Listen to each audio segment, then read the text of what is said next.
Guys, किसी भी नौकरी के लिए जब आपको अप्लाई करना होता है तो सबसे पहले आपको रिज्यूमे यानी कि सीवी भेजना होता है। इसी से पता चलता है कि आपने क्या क्या किया है। इसीलिए नौकरी पाने के लिए लोग मजबूत रिज्यूमे बनाने की कोशिश करते हैं। कई नौकरियों में एक अच्छा रिज्यूम सिलेक्शन का पहला क्राइटेरिया होता है, जिसे एप्लीकेंट को पूरा ध्यान रखना होता है। इसे देखते हुए हाल ही में दुनिया के सबसे अमीर लोगों में से एक 66 साल के बिल गेट्स ने दुनिया भर में लाखों युवाओं का विश्वास बढ़ाने के लिए 48 साल पहले का अपना रिज्यूम शेयर किया। उन्होंने कहा, चाहे आप हाल ही में ग्रेजुएट हुए हों या कॉलेज छोड़ने वाले हों, मुझे यकीन है कि आपका रिज्यूमे 48 साल पहले की तुलना में बहुत बेहतर दिखता है। रिज्यूमे उस समय का है जब बिल गेट्स हार्वर्ड कॉलेज में अपने फर्स्ट ईयर में थे।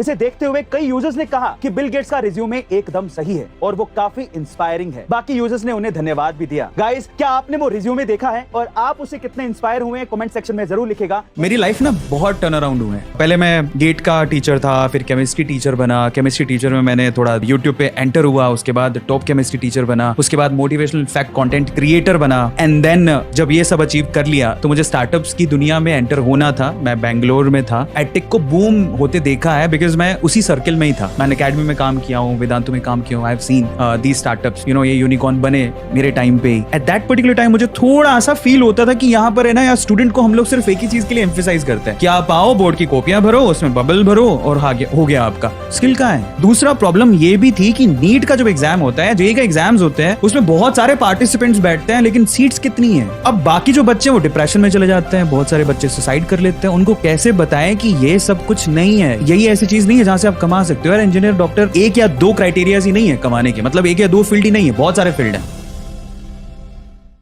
गाइस, सेबी के 2019 के डेटा के हिसाब से 95% इंडियन फैमिलीज आज भी एफडी यानी कि फिक्स्ड डिपॉजिट में इन्वेस्ट करती हैं। वैसे एफडी के अलावा आप स्टॉक्स या क्रिप्टो करेंसी में भी इन्वेस्ट कर सकते हैं, पर एक फाइनेंशियल रिपोर्ट के हिसाब से पिछले एक साल में सेंसेक्स या बिटकॉइन ने काफी नेगेटिव रिजल्ट दिए हैं। ऐसे में एफडी आपके लिए एक बेहतर विकल्प साबित हो सकती है।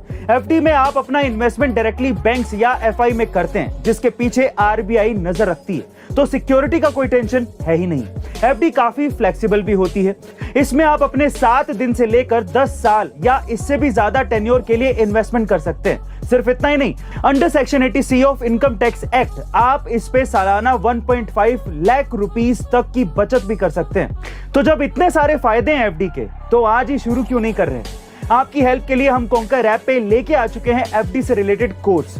तो जल्दी कीजिएगा, इस कॉन्कर ऐप को डाउनलोड करिए और एफडी के कोर्स में एनरोल करिए। लिंक डिस्क्रिप्शन बॉक्स में गिवन है। Guys, world famous Hollywood singer Justin Bieber को रैमसे हंट सिंड्रोम हो गया है। इस सिंड्रोम की वजह से उनका आधा चेहरा पैरालाइज हो गया है, जिससे उनकी एक आंख, एक कान और आधी नाक यानी कि उनके चेहरे के आधे हिस्से ने काम करना बंद कर दिया है।